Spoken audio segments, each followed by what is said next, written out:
Social Democratic Party presidential flag bearer, Prince Adebayo, disclosed that he will work and appoint more women if he emerges as the president of Nigeria in the coming presidential race 2023. Prince Adebayo revealed that he will restructure Nigeria's economy as the present administration has neglected their responsibility on education, security, and economy. That failure to empower women is the problem of Nigeria. Speaking at 3 days conference with presidential candidates of political parties held in Abuja. In addition, Prince Adebayo promised to rule Nigeria from the perspective of a mother, that in Nigerian society, women carries the burden.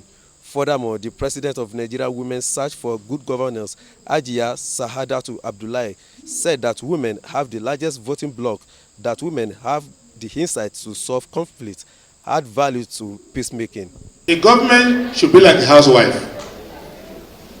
If you want to have a government that will work in Nigeria, you have to fashion the government like a housewife. That government will wake up and think of how will people eat, how will the children dress up, how will they go to school. And once they go to school, you start to think, when they come back, what will they eat? Who will pick them up from school? Who will do any of these things? A government that plans and thinks. So in the way I approach governance, women have a major role to play, because I grew up well taken care of. In fact, my attitude to governance arose from the fact that I grew up in innocence. The frailty and problems of government when I was growing up did not affect me that much because of the family from which I arose. And my aim, therefore, is to make sure that however long I stay in power or in government, whether long or short, I empower families. Because failure to empower families is the problem of Nigeria. And if you want to empower families, you have to empower women.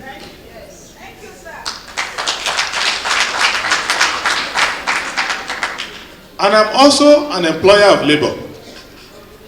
I became an employer of labor when I was 22 years old. And I've been employing people over time.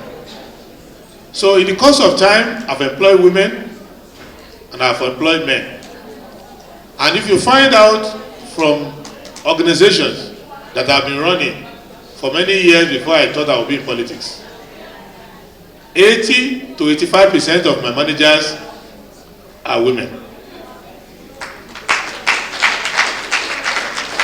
It's because they know how to manage and they know how to care. So the tragedy of Nigerian politics, you can talk of it in terms of development, in terms of economy, but the truth of the matter, if we need to be honest to ourselves, is that the Nigerian society and the Nigerian government don't look alike. In Nigerian society, the women carry the burden and the women run the show. But in Nigerian government, the men take everything. Therefore, if you want to know the manifesto of your political party, if you want to know, I have on my campaign, Professor Olufemilade is a first-class political scientist. Senator Uba is a first-class political scientist in Canada, in Nigeria. He's been well-trained. And I have many experienced people.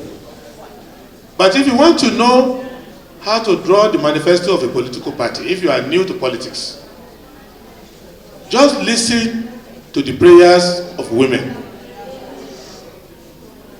What women pray about in the churches and the mosque and at home, that is a summary of the problem of the country. Women are the pillar of the society.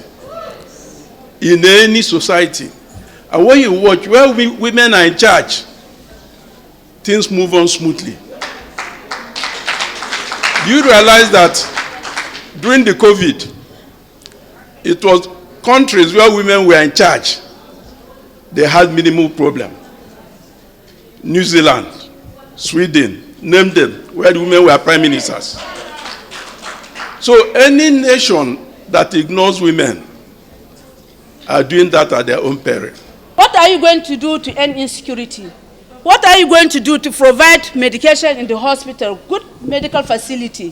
What are you going to do to lower the cost of food in the market? You know, what are you going to do? These are the things. So, Your Excellency, today you are going to be on a hot seat very soon, and these questions are going to be asked for by women here.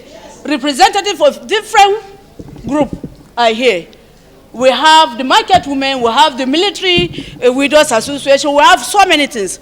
Like the military women, they will ask you about their husband's pension, their own whatever. After the husband died, he left them with the children. What is happening to whatever that the husband is entitled to?